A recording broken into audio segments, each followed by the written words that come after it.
I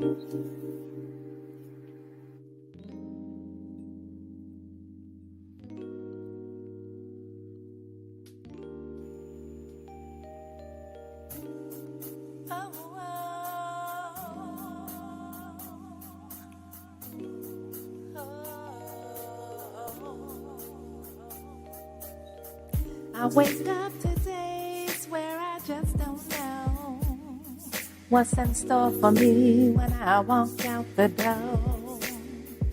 Still I yawn and stretch, brush my hair, get showered and dressed, try to relax my mind, just take it slow. Pull up the blinds to the whole wide world outside my window, watch the people walk by on a clueless stroll. My heart is heavy and my mind is frayed.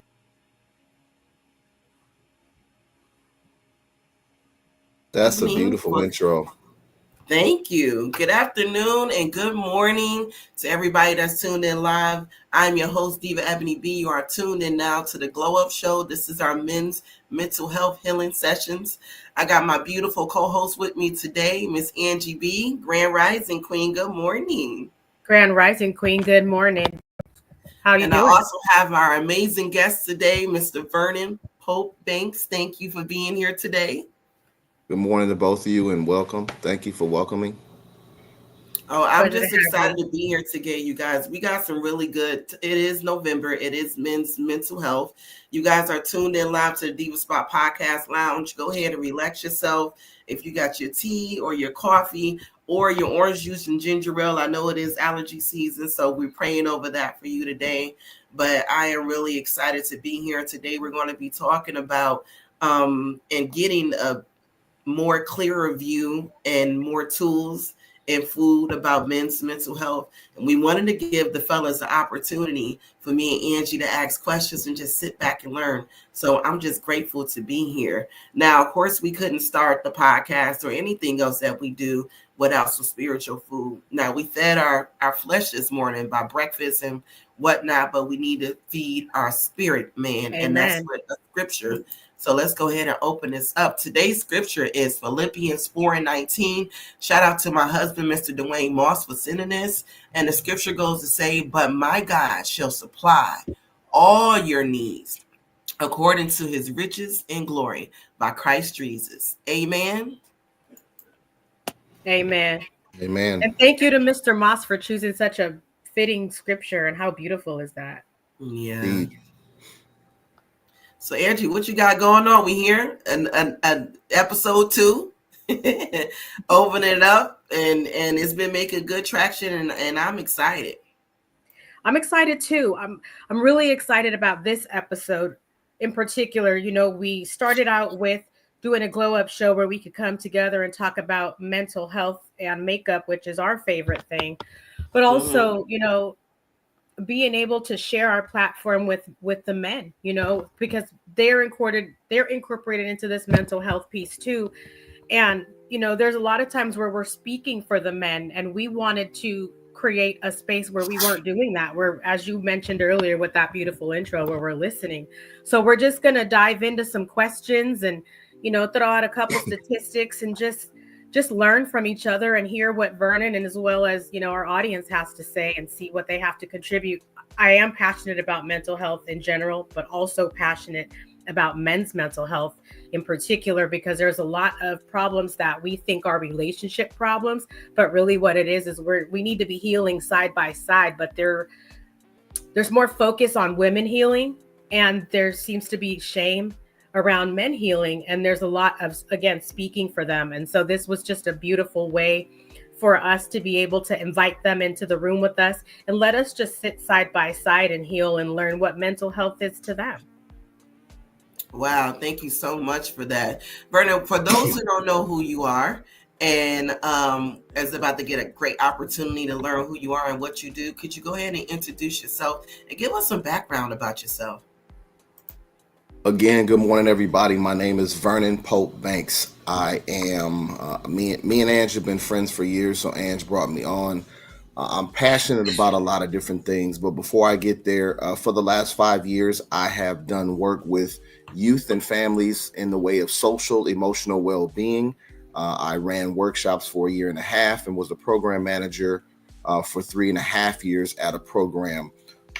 So that is my vocational aspect of it. But from a natural aspect of it, I myself have struggled with mental health throughout my life and had my bouts with different things. And you'll hear a little bit about the story, hopefully, as we get into the conversation here. But just in general, I'm passionate about helping people. I'm passionate about making sure that people have information available to them, because I believe that you can't make a informed decision without information to make that informed decision. So this is a time for me to come and share, hopefully something that'll be helpful to somebody. And I do want to say this: I am not a licensed therapist, and I also do not speak for all people. Whether you look like me as a male or as a Black male, this is just information to share. Hopefully we will be on the same path and something that will be able to encourage us going forward. But yes, that's generally who I am and where I come from. Thank you, Vernon. Thank you for sharing. You're welcome. I want to give a big shout out to JR the Hustler. He has that incredible clothing line. He is an awesome king, but he has an incredible clothing line called No Success Without Struggle. I got my dope hoodie on today. I'm going to give y'all a little sneak peek. I just copped this hoodie, No Success Without Struggle. Make sure y'all check him out. I'm looking forward to doing more. And we appreciate you being here, tuned in and showing love on a men's mental health session. It's so much that we're going to go over within this hour, but make sure you guys share, make sure you guys comment. I see you guys. Shout out to Facebook, Instagram, Twitter, even LinkedIn. Is LinkedIn in with us? Big shout out to you guys. Mr. Vernon, you done brought them out. Vernon, like, listen, I'm here to be a blessing, and they coming from everywhere. So we definitely appreciate that. Angie, I'll let you go ahead and get started with your questions. Mr. Vernon, if there was nothing else that you had to say, because we want to allow this time. This is a safe place for you guys. And we mean that. Like, we're not just capping. Yeah. And before we get into questions and more of the conversation, I did want to say shout out to my mom. Today's her birthday. Happy birthday. Shout out to Mama Miss Rose. She's in the city, stepping out in the town in her new shoes that she just got for her birthday. So shout out to my mom. I'm wearing blue. It looks like Vernon has a blue shirt on. So it is Men's Mental Health Awareness Month, November. The color is blue. So, representing that and just wanting to show some love. I'm going to go ahead and throw out a couple statistics, and then I do have a question. Okay. So, let me get to the question. So some statistics are that, and before I get to the question, I do want to say too that while Vernon was talking about what he does, I also wanted to shout I am a coach.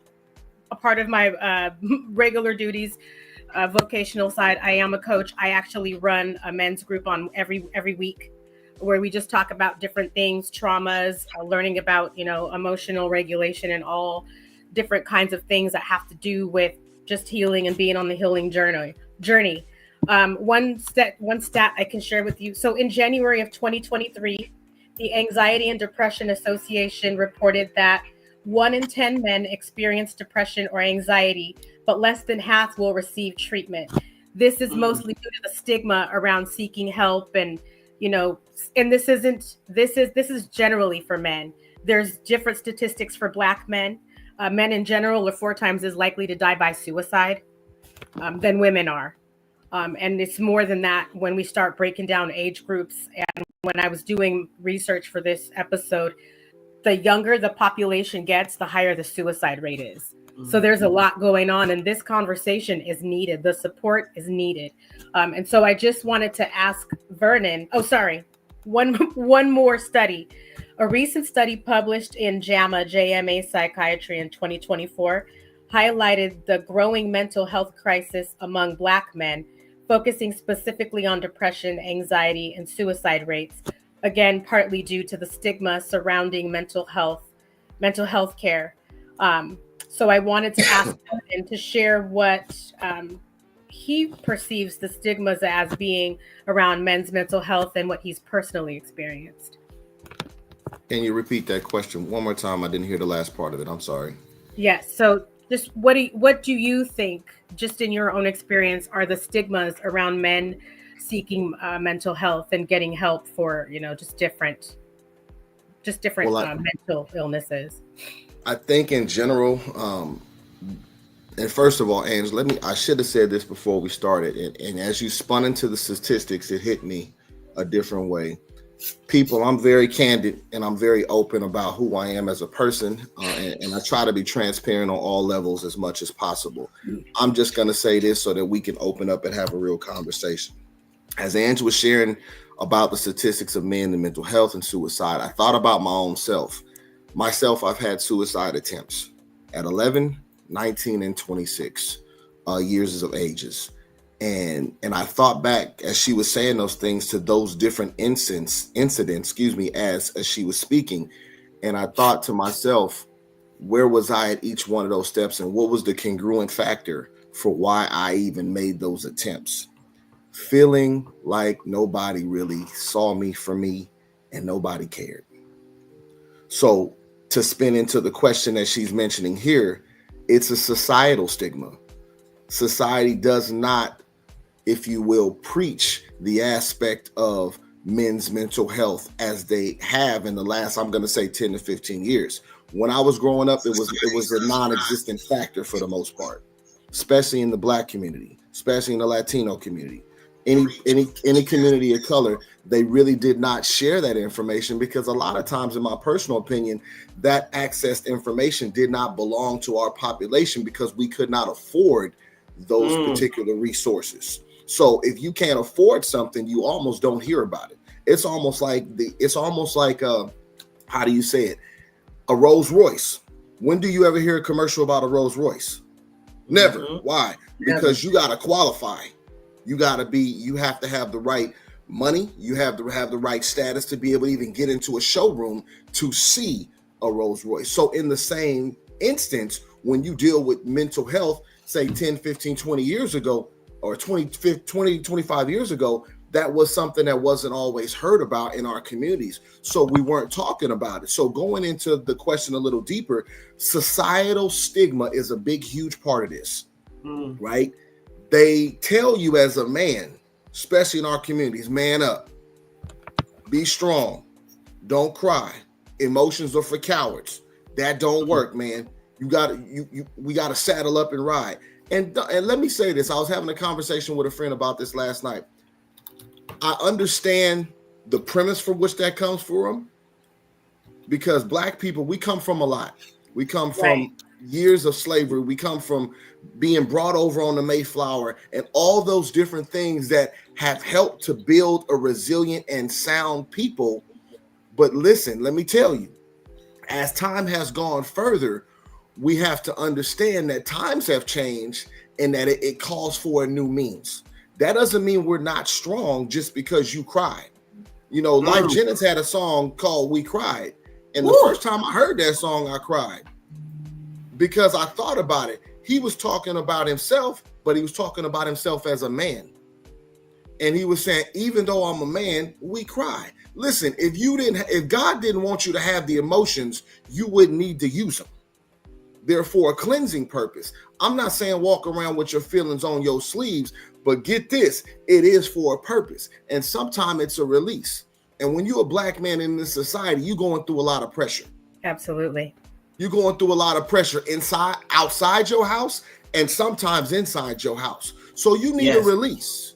And you need to know that it's okay to debunk some of those societal theories and move forward in your life as a person. So I'm going to say in a long drawn out way that it's societal pressure and societal stigma that says that it's not okay to be a man. But let me tell you like this, it's okay to not be okay. Come on.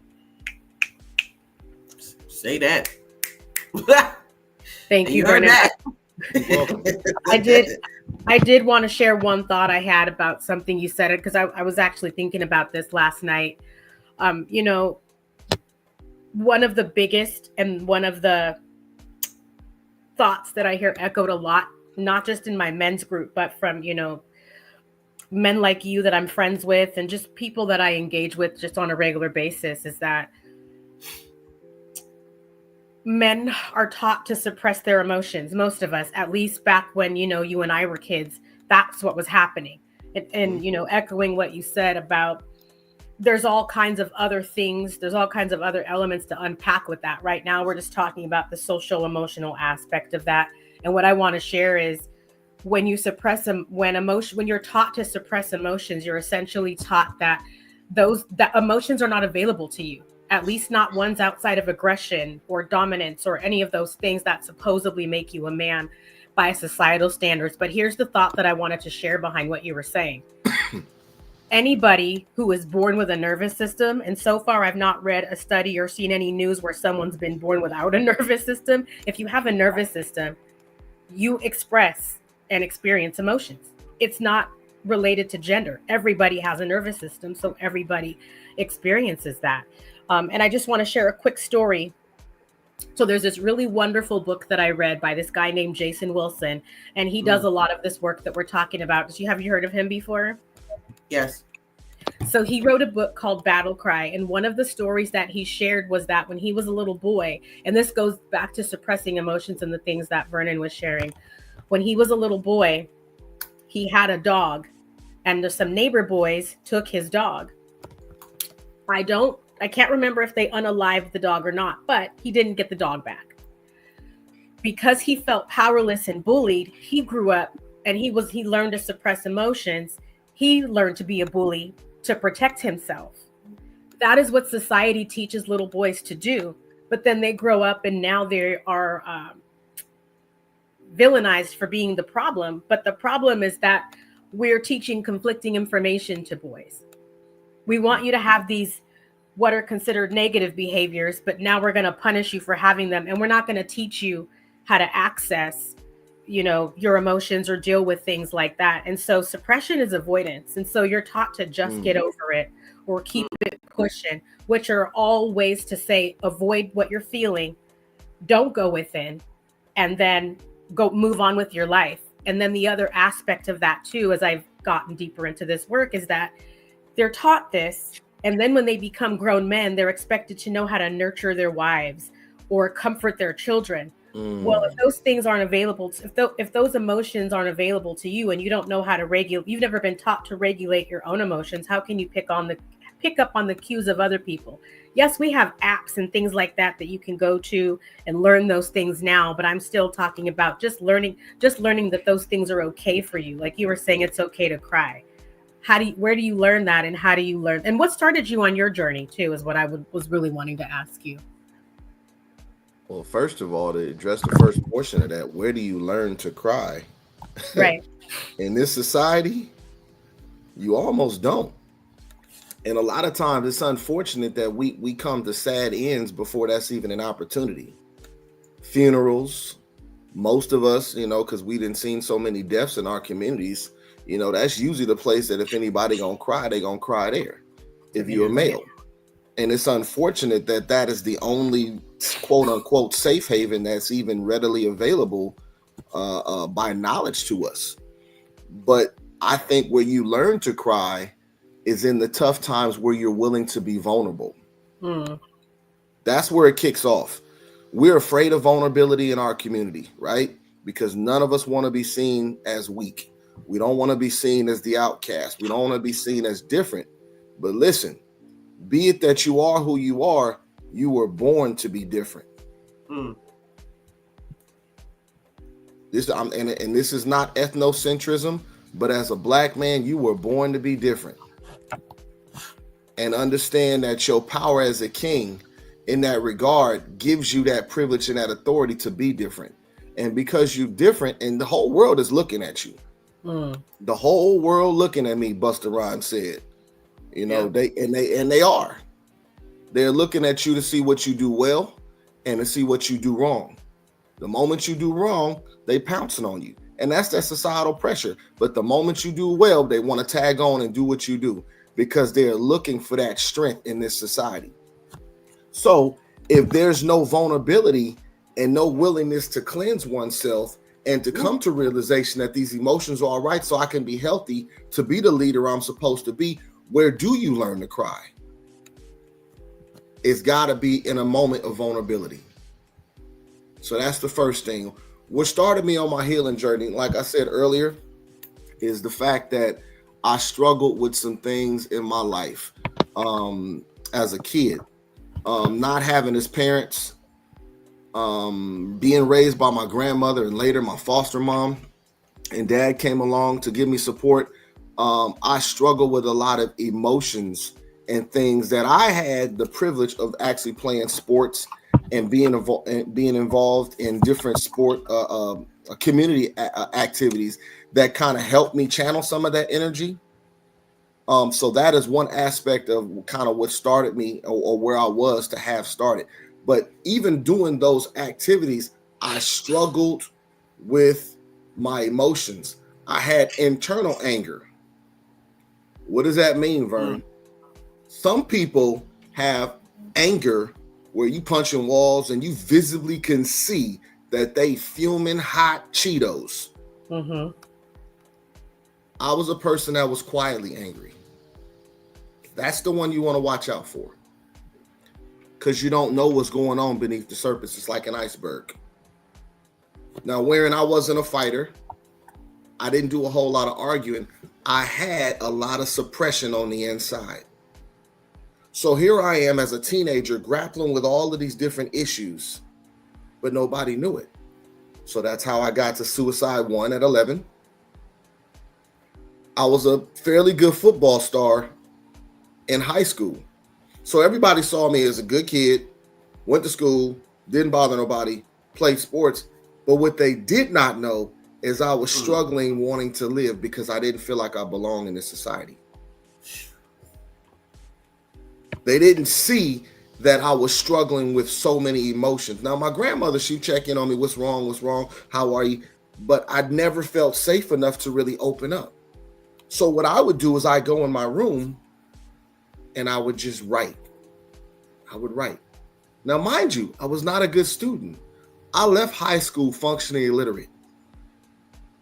Not because I didn't go to class, but because I went through 4 different elementary schools in 5 years. You have no foundation, essentially. Right. So now I'm struggling going to these different schools, moving these different classes, seeing these different teachers, seeing these different people. And now I have no foundation. I don't know the next time they're going to come knock on the teacher's door and be like, it's time to go to another school, because that would happen. So now I had no foundation, no literacy, struggling with all these different things behind other kids academically. And now I'm sitting here supposed to be this big, huge football person, football star, if you will, because that's the way people were looking at me. All the while I was being emotionally tormented on the inside because I was supposed to live up to the societal pressure. You're supposed to go to the NFL. That didn't happen. So now 19 rolls around. I didn't get a scholarship. I didn't know what I was going to do with my life. I dropped out of community college. I'm selling drugs. Nobody knew it unless you knew me. Yeah. Just to make a couple dollars, because my grandmother at that time had so many kids, I didn't want to depend on her for everything. So I was trying to make a little side money so I didn't have to ask for money. Though I was working, I was trying to, do what dope dealers do. I'm trying to flip this money I get, because I'm trying to go and make some money so that I don't have to take out of my brothers and sisters' mouths. So suicide number 2 comes at 19. Why? I don't feel like I belong. My life is nothing. What I was supposed to be by societal pressure never amounted to anything. So I feel like a failure. I feel like I failed myself. I feel like I failed my community. I feel like if that was my only purpose, it's gone. Why am I here? Fast forward to 26. I started drinking at 23. Yeah, really late in life. I started drinking at 23. Struggling with many things still. Drugs, smoking weed, drinking, sexing, living the life. Yeah, I'm transparent. I'm going to just tell you what it is. Out there living the life that I thought I was supposed to live. In and out of bar fights. Went to jail. Almost lost my eye. Struggling with many different things because I had no one to help. So now I'm 26. This is my third and final time I would look at, man, my life ain't worth nothing. What am I going to do with this? Don't nobody care about me. I got no kids at this time. I got no wife. I got no family. What's the real reason for living? Nobody will even know I'm gone. So why am I here? So that was that last third attempt. Fast forward about 4 years. Can't live like this. I decided to get sober. And it was out on a job that I was, and I hope I'm not belaboring the time. I'm gonna move if I can. No, you're fine. But it was out on a job that I was doing. I pulled over to the side of the road, and I told God himself with tears, and I got here to get to a point with tears. I can't do this no more. I don't want to live like this. God, I need you to take this away from me. Take the taste of alcohol away from me, because I had become an alcoholic really for the last 8 years, drinking at every turn I could, wherever I could, social, non-social, by myself, nobody around, with other people around. And so I had come to this point where now it was time to make a decision. I either wanted to live or I wanted to die. And I had already went through 3 attempts of trying to die and decided that you're supposed to be here, so you might as well give it up. And God took that thing away from me. In 15 years to the day, I ain't had a drink. I've been sober. Congratulations. Come on, y'all, clap that up right there. That's what I'm talking about. I mean, and not a taste for alcohol in my mouth. And I'm so grateful to God. And I don't knock NA and I don't knock AA, but the power of God broke that thing off my life. And I never had to go back. So I'm grateful to that. So, Ange, getting to your point, I know it was belabored a little bit. My journey has been a long one. Through death of others, through the divorce that I suffered and went through, and through all the many things that I've had to share and go through since I was a teenager, since you know me, even before that. Mm-hmm. It has been a long journey. It's a continued journey. I'm still on it. I love that. I love that. You guys, you're now tuned in live to Diva Spot Podcast Lounge. This is the Glow Up Show, the men's mental health session. We got our special guest here, Mr. Vernon. Make sure you go ahead and like, subscribe, and share the page. We're going to go ahead and pay some bills. We're going to take a little commercial break, and we'll come back. It's your girl, Diva Me B, with my great and incredible host, Miss Angie B. Let's go.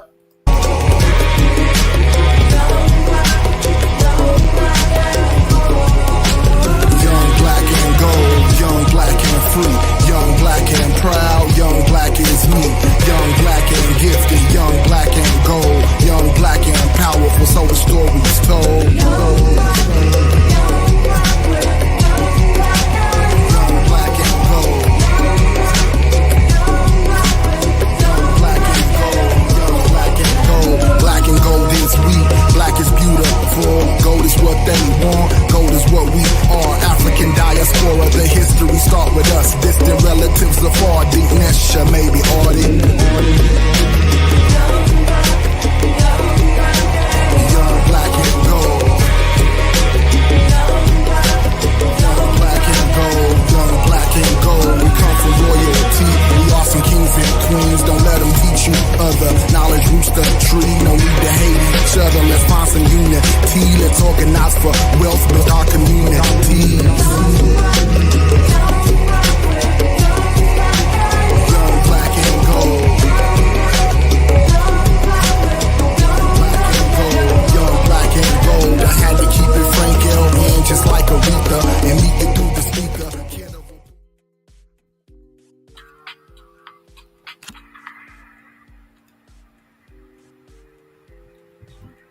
Welcome back, you guys. This is the Blow Up Show here. We got the men's mental health healing sessions. We got our incredible special guests in the building, Mr. Vernon Pope Banks. Thank you for being here. If you guys definitely have any questions, make sure you put them in the comment section. We will bring them up on the screen and answer them. Mr. Vernon, I seen this clip by Armand. And I wanted to play this for you and for you guys. And I wanted to get your feedback on it. And I thought it was truly interesting. So let me go ahead and play this. It was fake. For the longest, I was like, dog, that's the biggest excuse I've ever heard. I'm like, I don't know why people like lean on it so hard. And at one point during, when Ari had to cut my high top, that's where the high top came from. I was literally at that wall where I'm like, this leg, it's not getting, like, I can't do nothing. I'm like, Ari, like, at this point, he like, dude, can you get up, change, cut your hair, come on, let's cut your hair, let's do something different. And everybody keep telling me, you need to rest. I'm like, bro, I've been going to sleep every day for 2 months. I'm like, I can't do nothing. I can't run, I can't jump, I can't push somebody, I can't do nothing. I'm like, if I walk down the stairs and mess up, I'm down. You know what I'm saying? So I was just in that, and I was like, bro, this is the first time I could acknowledge it. I was like, man, depression's real. Now, Mike was talking about he thought depression was fake at first until he had this experience. And he was like, that's the first time I realized that depression is real. And I believe a lot of times when men, they like, well, you know what? I got to work a little bit more harder. I got to go work out. I have to do things like putting so many things in front of their own mental health until they come to a point where they hit a wall and like, yeah, I'm really going through some depression. Like, this is real.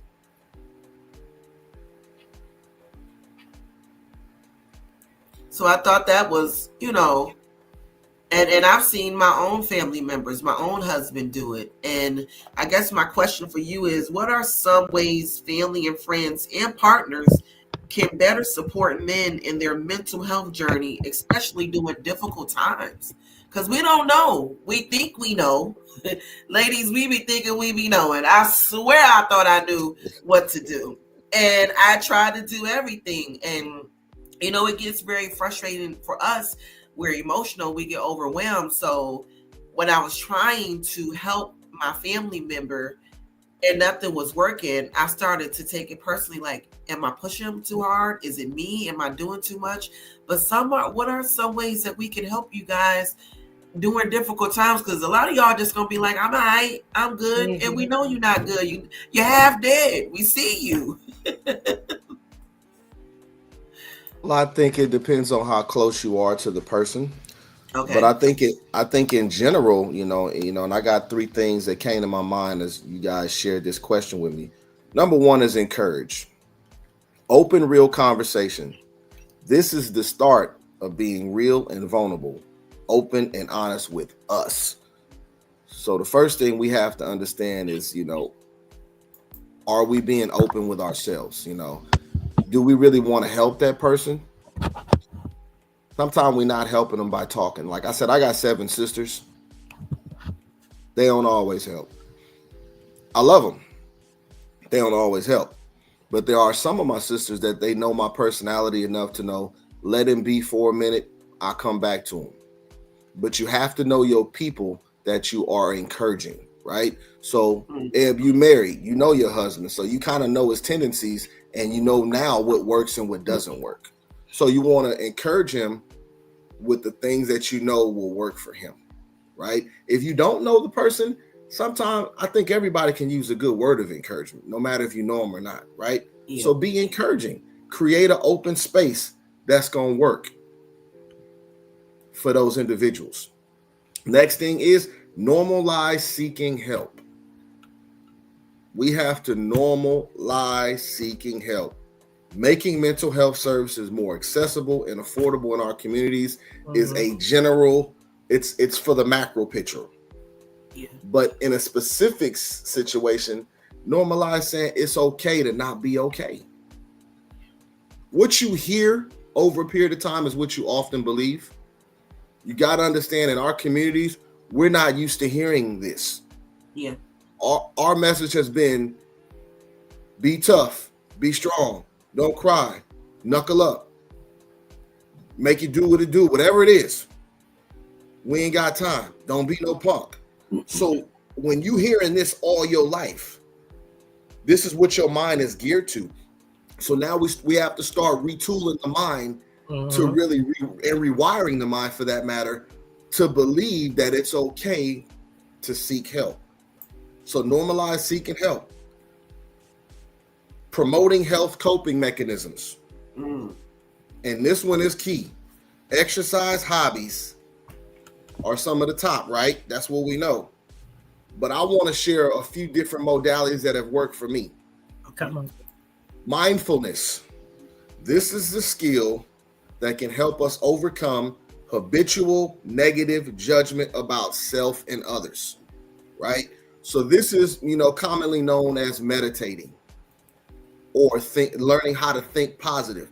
But basically sitting by yourself. Sometimes you may not want to sit there and have your hands out and breathe. And I'm not disrespecting nobody's tradition, but I'm just saying that you may think that that's corny, because that's what we're taught a lot of times in our communities.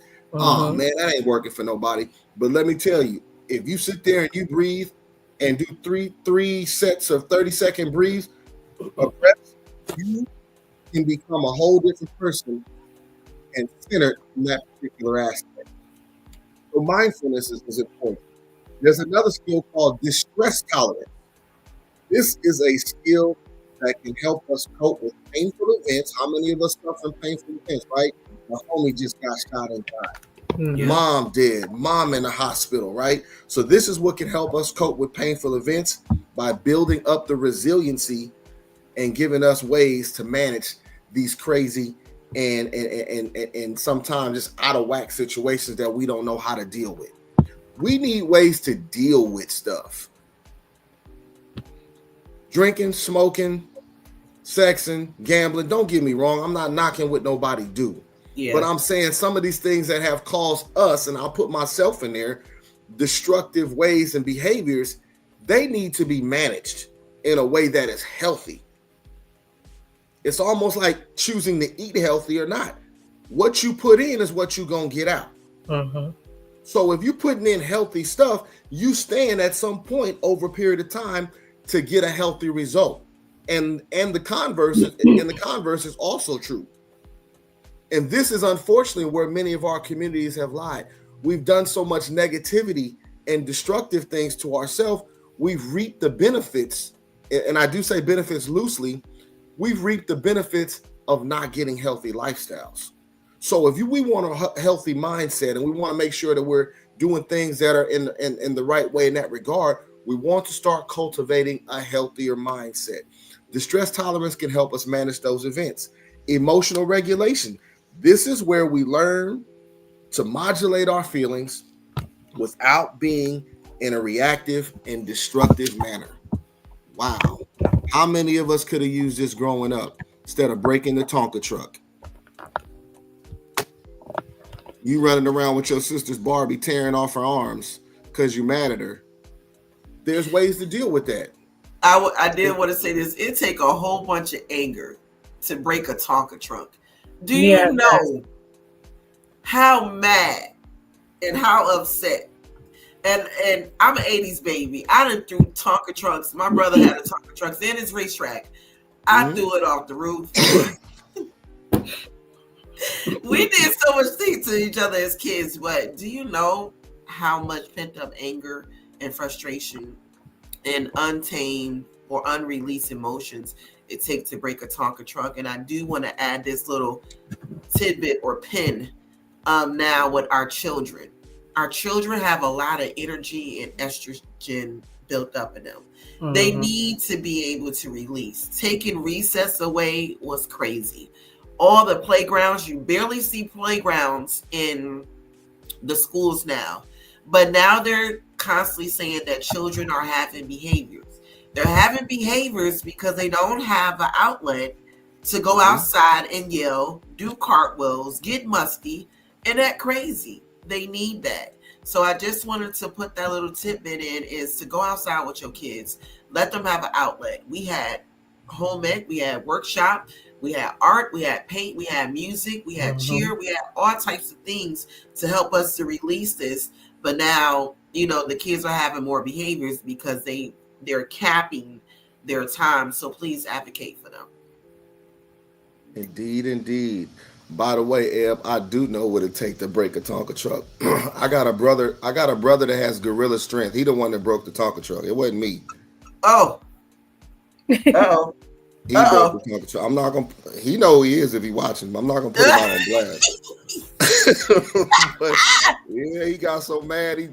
He kept throwing that thing down. Pow, pow, pow. I'm like, oh man, this ain't good. So finally, the wheels start coming off. And yeah, so Anyway, I am side belaboring the point, so to speak. The last thing I wanted to share was interpersonal effectiveness. This gives us the tool to do the following things.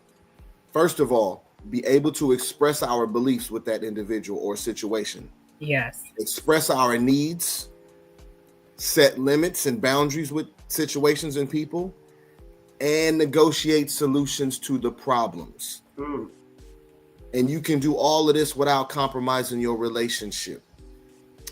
And I'm gonna tell you where to get it, because like I said, I'm not a mental health therapist by trade, but I've been around a lot of them and have gleaned a lot of information from the ones that I've come in contact. And this is also stuff that I've used. Secondly, we want to make sure that we are creating supportive communities. Or lastly, we want to make sure that we're creating supportive communities. Building strong social connection.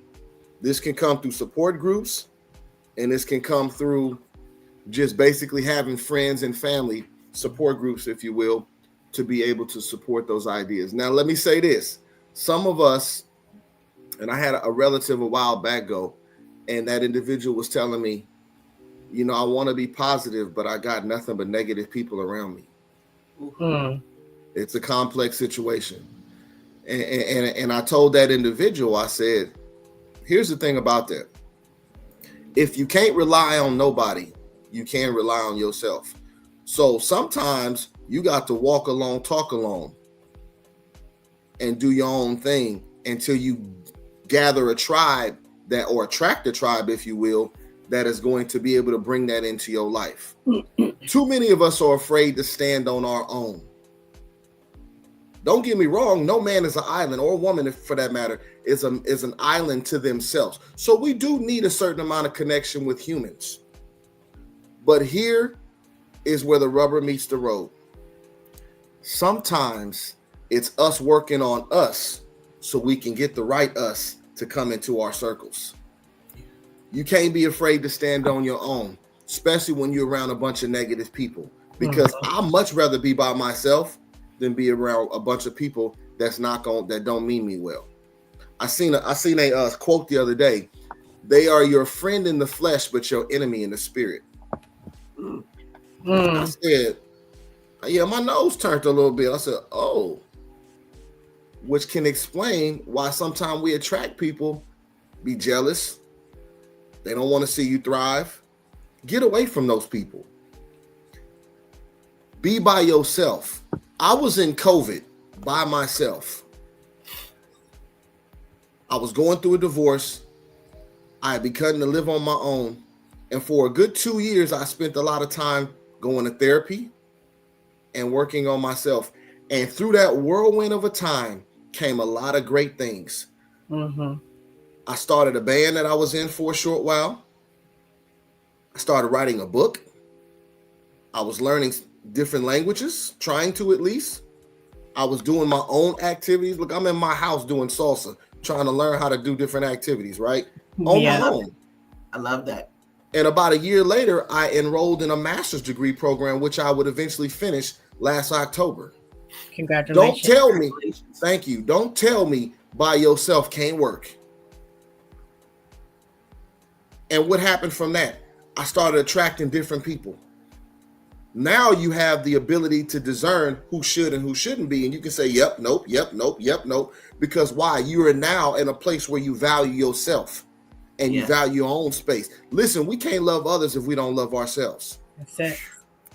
It's about that. And I don't say that somebody that's wrote something down. I'm living that.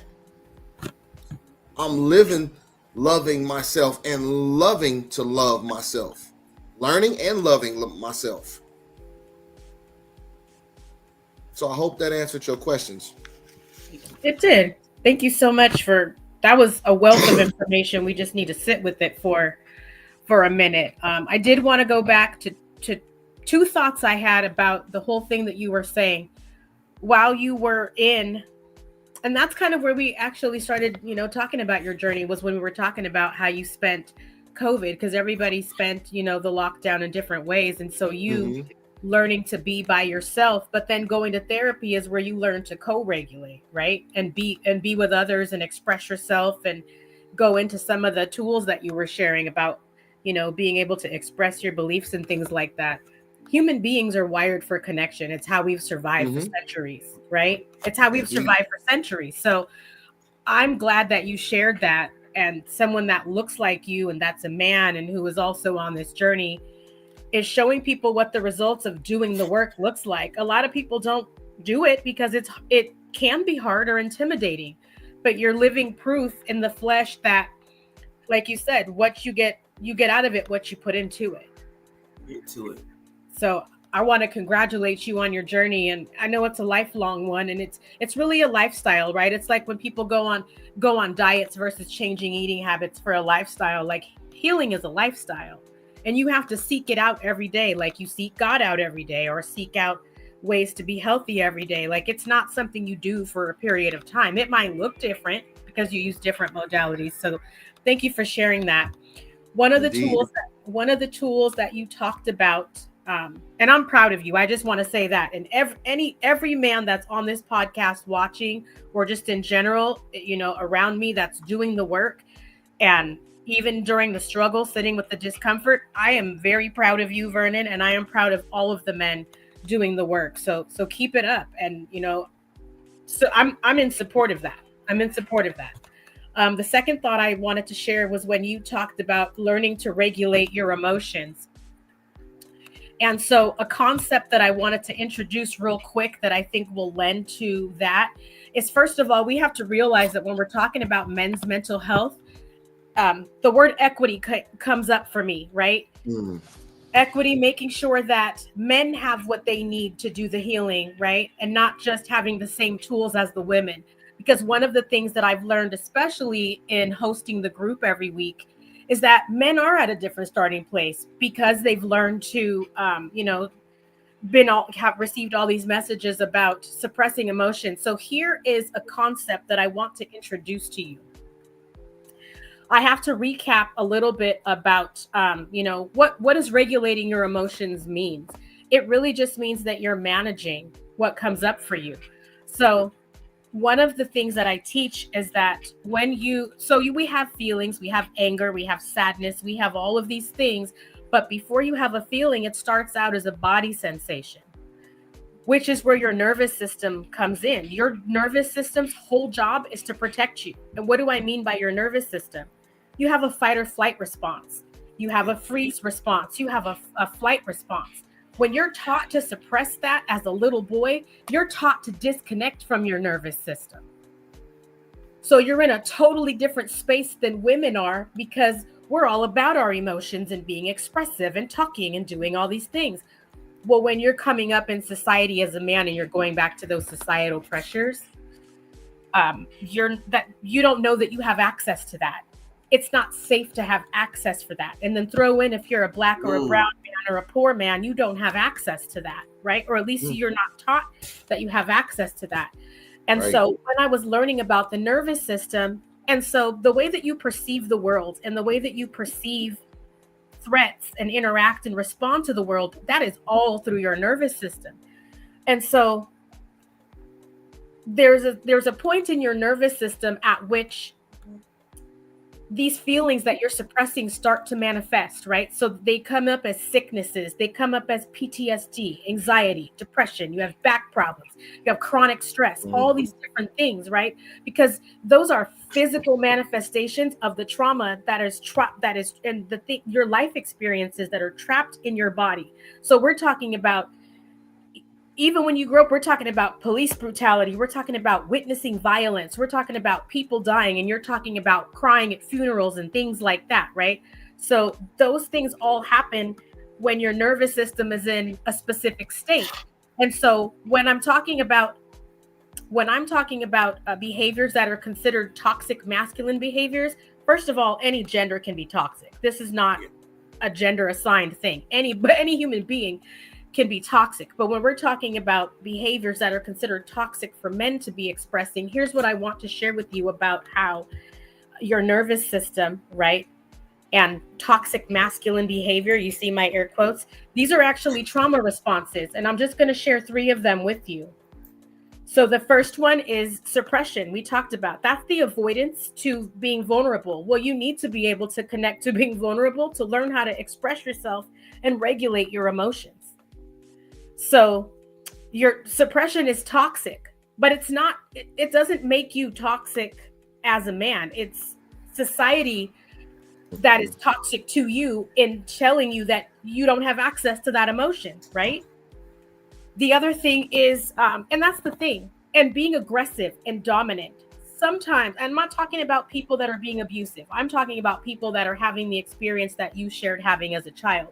When you're aggressive and you're dominant, you think that that's how you're supposed to respond to the world because that's what a man is supposed to be in the world, which is considered toxic.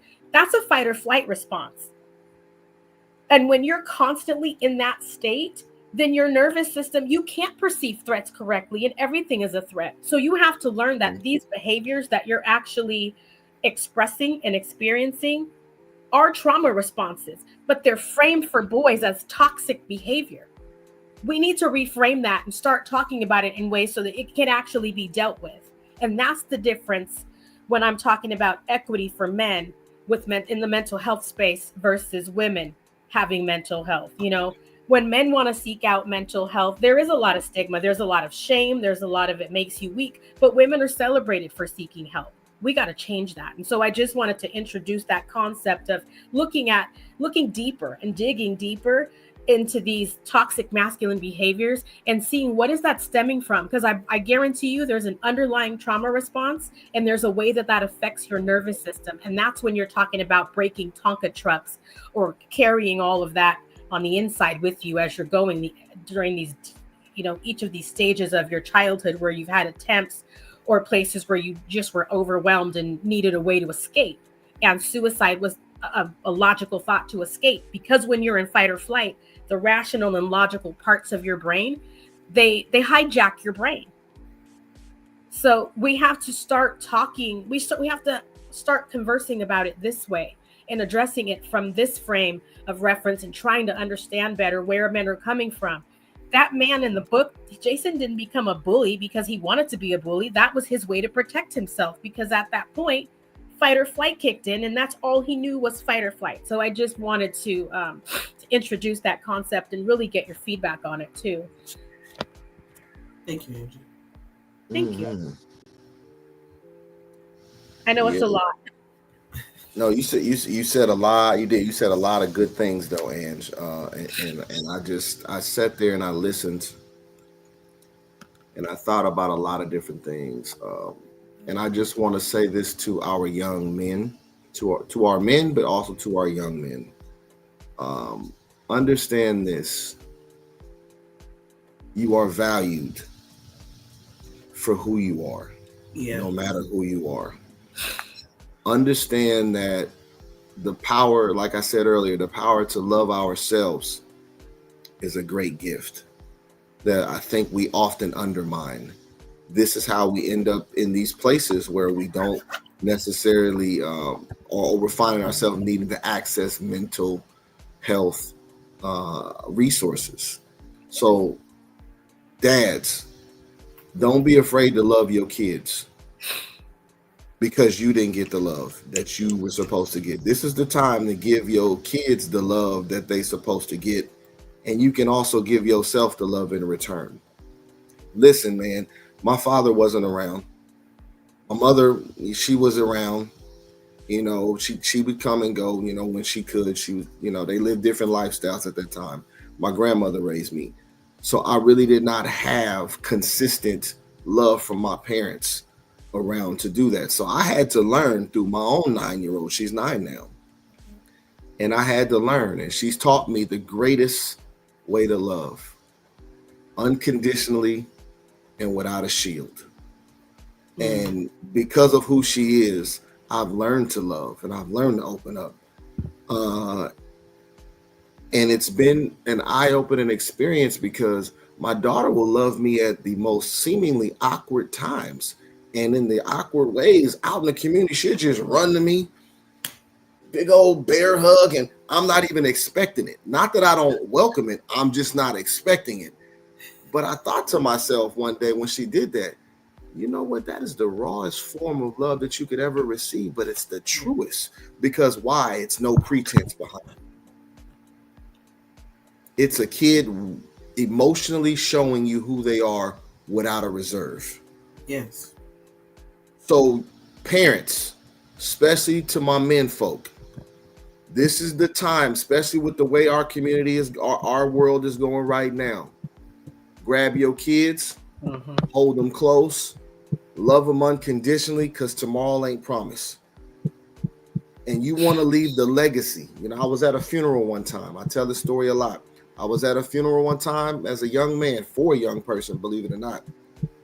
And the preacher got up to preach a eulogy. And he started the eulogy. I was telling you about this yesterday, Eb. And he said, "What are you doing with your dash?" Yeah. And I looked at him sideways. I'm like, "Dash? What you mean, the stuff that go on food?" No, he's like, "What are you doing with your dash?" Almost like he read my mind. So what a dash is from the time we're born to the time we leave this earth. The dash is everything in between. The time we spend, we talk a lot about legends, right? In our community. Oh, that's a legend. That's a legacy. But a real legend and a real legacy has to do with what kind of love did you leave behind for your family? Those that needed you most. Sometimes that's your child. Sometimes that's your brothers, sisters, cousins, uncles, moms, dads. But what did we leave behind for them? And that's something that I'm working on. Like I said, I'm not perfect. I'm still working on my aspect of many different because in a lot of ways, I'm disenfranchised from some of my family. Not because I did anything or they did anything, but we've had so many deaths and infractions that have gone on in our life. The matriarchs and patriarchs of those families have gone, so our families have split like fabric.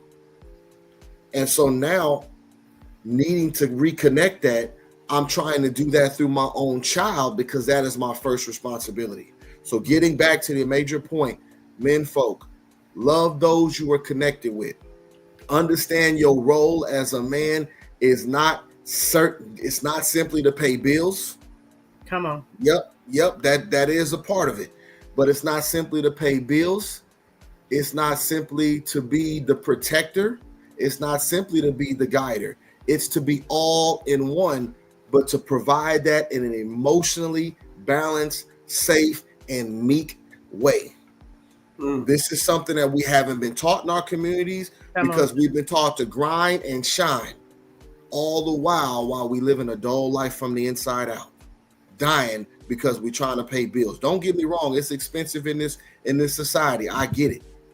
As a father that has to pay bills and have to provide for a daughter, I first stop to see the rainbows in the sky and step in the puddles in the ground. If you ever see a kid, they don't know nothing about nothing. But when it rains, they go outside, slapping the puddles real quick. They not tripping. Why? Because they're enjoying the essence of life right then and there. It's the time that we need to enjoy life and the essence of it in this aspect in this time. Well, thank you so much, Vernon, for, giving us this food and helping us to be able to see things in a different lens, because I think women, we don't get an opportunity. And like you said at the top of the show, is we've been conditioned to think that men are supposed to be strong, not cry, not have emotions, not, you know, and I don't know who started this shit. I ain't even gonna lie to you. And I'm over it, you know, and it's kind of like, you know, I'm so proud of the men right now and just giving this final thought, you guys. Thank you guys for being here. You're now tuned in live to the Diva Spot Podcast Lounge. This is the Glow Up Show, men's mental health healing sessions with myself, Diva Ebony B, my beautiful co-host Angie B, and our special guest, Mr. Vernon Pope Banks. I see that we're unlearning this and it's being exposed, and I'm so proud of the men and saying, listen, white flag, I'm tired of this. I need to speak about my emotions. I've been through enough, and I've been to the place of suicidal thoughts so many times. And it's just because, you know, a lot of pressure and what they say that you should be societal wise as a man. And if you can't be yourself, it's always God first, family second, career third. That's what I want to say. I work by balance. God first, family second, career third. If you got somebody in your life that's toxic and always got something going on, you need to remove yourself or just fall back and let them figure that out. Every issue ain't your issue. You know, every battle is not your battle. Everybody's, you know, person having some type of need may not be your need. You have to fall back and let some of your family members, your wife, your daughter, let them figure it out. You're not Jesus Jr. You ain't the Messiah.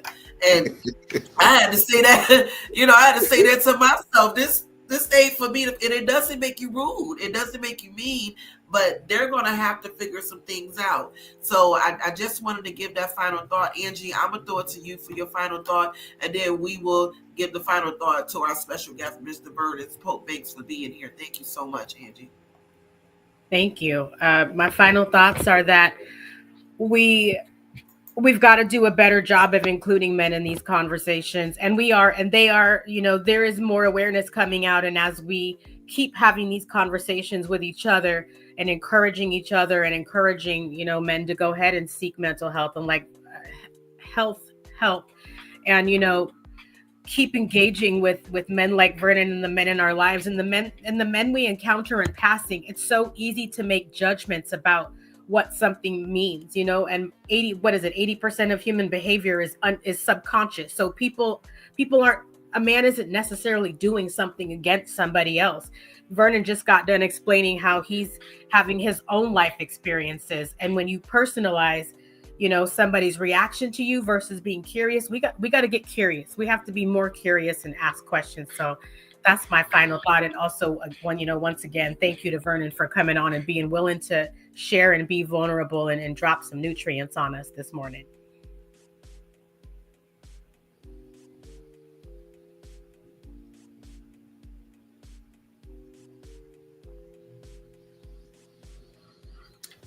My bad, my mic was muted. I was saying, Angie gonna laugh at this, but I was saying we on the healing block. Pull up to the block.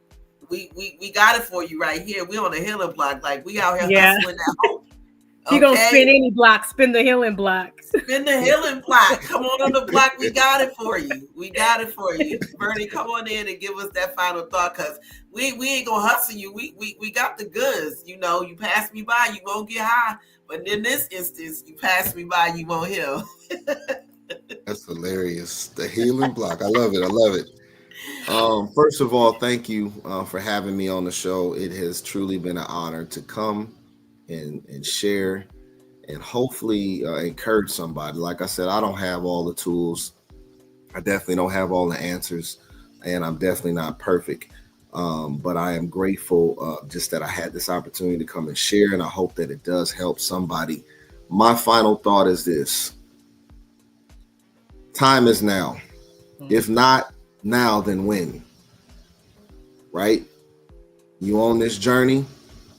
Do you want it to be a happy one and a healthy one, or do you not? That's really the question. To be or not to be, really. Not to be cliche-ish, but to be or not to be, it really is the question. So if anybody is struggling, if anybody's needing help, there are tons of resources that you can access. And I just want to say a few before we go. Okay. First of all, professional help. You can definitely seek therapists. Now, let me say this. I know in our communities that is not popular. Many people have been taught Don't talk to the therapist like you don't talk to the police. We need to get rid of that thought quick, because that ignorance, and I do say ignorance, is what's hurting us. That is what limits the access. Sometimes the access is available and we won't. It's like putting a meal before a hungry man or woman or boy or child, and they won't even eat. It makes absolutely no sense. So therapy is an option. If you feeling like you got some other stuff going on, you might need medication. I know, again, I'm not promoting medication, but I am saying if you need to see a psychiatrist to get further evaluated for deeper situations, this is something you want to consider. Counseling services, if you're on a university, if you're at a workplace, you're in a community, a lot of times they offer these services, and sometimes they're at a nominal cost, sometimes even free. I accessed them when I was in college as well, way back when, so they could be a helpful aspect. Online resources, so Mental Health America is a place that you can go. I'll say that again, Mental Health America.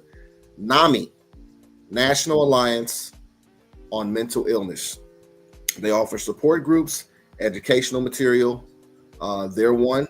If you are in a crisis, you can text HOME in caps to 741-741, and you will be connected to a crisis counselor. And on a self-help strategy tip, healthy diets, sleeping better. I know that's hard because some of us work, and I mean, trust me, I work, so I understand sometimes it's hard to get sleep, but try to eat better, sleep more if you can, and we've already talked about exercise and positive hobbies. So those are some things I just want to leave us with for today. Thankful to each and every one of y'all for showing up. I don't know y'all, but I love y'all with all that I have, and I'm grateful for each and every one of you. And to these two queens that I know are going to blaze this trail on the Glow Up Show, I'm looking forward to not just be glowed up, but to be blowed up in a great way. So I'm grateful for both of y'all. Keep doing what you're doing. And again, thank you. Oh, wow. Thank you so much, Vernon, for that. You guys, thank you for being here. Make sure you subscribe, like, and hit that notification bell so you can know when the Glow Up Show will be live again on the Diva Spot Podcast Lounge. Make sure you share this with somebody, and please use these tips. Don't just get this food in front of you and don't use it. It's time for you to eat. It's time for you to feed your spirit man, because your flesh man is definitely going to be trying to tear you down. It's your girl Diva Ebony B. I'm blessed to have my co-host here with me, Miss Angie B, and our special guest. Make sure you check out Angie. Angie, I want you to put out there your Instagram and your website so they can go ahead and check you out, because Angie got a lot of tools and a lot of food and a lot of resources and a lot of connections, and she has had a proven track record of helping people get back on track and to think about something. And I want to share this really quick. I was doing a consultation as a beauty consultant. I was doing a consultation with Angie when I was living back in Washington. And we just got to talking about emotions and feelings. And I said something, and Angie said to me, "How old is the person who feels like that?" And I said, "What?" She said, "How old is the person that felt that?" Because we were talking about fear, or I was talking about how I was feeling. She said, "How old do you feel when you said that?" And at that moment, I realized I was a young child when I first had those emotions. So she's going to help you guys. She got so much food and so many tools. But Angie, I want you to put your Instagram out there and put your website so we can start getting this ball rolling, because I have been to trauma therapy and healed because of Angie. I'm not even going to lie to you. Thank you for the shout out. Yeah. So you can catch me on Instagram. My IG is coaching_with_purpose. Just subscribe and see what's on there. I talk a lot about, I do offer one-on-one coaching sessions. I do mental health advocacy and mentorship programs with the whole community, men and women, but I love working with men. And again, as I mentioned earlier, different tools. So thank you for that shout out, Ebony. And one thing I wanted to mention, going back to Vernon's point too, that I'm surprised I forgot to mention, when you are seeking out these therapists and coaches and mental health specialists, first of all, no, you don't have to choose who they give you. You can choose who works for you. Yep. And you want to choose a therapist or a coach based on what you're going through. If you have some childhood trauma stuff that you know that you're working on, or you've been a victim of SA or something, seek out therapists who specialize in those things. Seek out coaches who specialize in those traumas that you're experiencing. Make sure it's someone who's trauma informed. When you're talking about a therapist, you're talking about people who are clinically trained and specialize in things. You have coaches now who people weren't really. I'm a coach. People, when coaches are first coming out, anybody could be a coach. I happen to have degrees as well as certificates, but my point of that is that there are a lot of therapists who are leaving there, and no diss to anybody, because everybody needs different tools. Everybody needs different food depending on what their journey looks like. But there are actually a lot of therapists who are taking a coaching approach or leaving therapists to be a therapy work to become a coach, because they're realizing that there's just so much more work to do and so many modalities and ways and tools. There's EMDR and DBT. You can look up these things. There's somatic coaching, which is partially what I do, which is what I was telling you guys earlier. If you were born with a nervous system, you have emotions and feelings. I'm helping people tap into that. Like Ebony said, how old you were when you felt that, or just how you're feeling in your body, and connecting that to this chronic stress that you don't have to carry it around, So you want to make sure that when you are seeking out these tools, that you're also advocating for yourself and asking for what you need. Don't let anybody tell you what you need. You know what you need. You're the expert on you. I tell everybody that. So because you're the expert on you and what is happening for you, what you're experiencing, that is how you want to seek out your therapist and your mental health professionals and the tools that are going to work for you. Vernon shared a lot of wonderful tools and amazing resources. Different things are going to work for different people. Hit me up and you can learn more from me too. Thank you, Ebony. All right. Thank you guys for tuning in. We really appreciate you being here. Make sure you keep God first, family second, and career third. Also, make sure you click that subscribe button, you like, and you click that notification bell when we know when the next glow up is going to happen. Until the next time, we'll see you soon. We love you. You're important. You're special. And we're here to provide a safe place for anything that you're going through. All right, y'all. Be blessed. God bless. Have a good day, everybody. Have a